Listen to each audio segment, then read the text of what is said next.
Okay. May lumapit na sa'yo, Pao? Wala pa? Ken at Justin suntukan sa Dubai style na prank sa Solo Pride.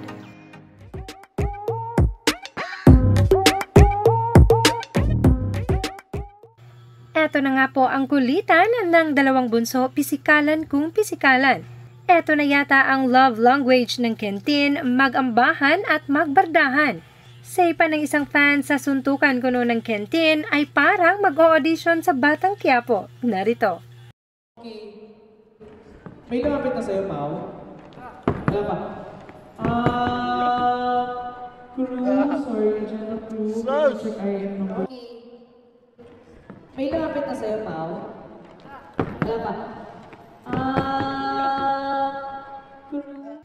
At eto pa, kung si Stel ang laging pasimuno ng tawanan, pero sa Dubai rehearsal ay naisahan siya ng mga kagrupo at na-prank sa kanyang solo prod, speechless pa ito. Narito. Ito yung nag-lead sa akin.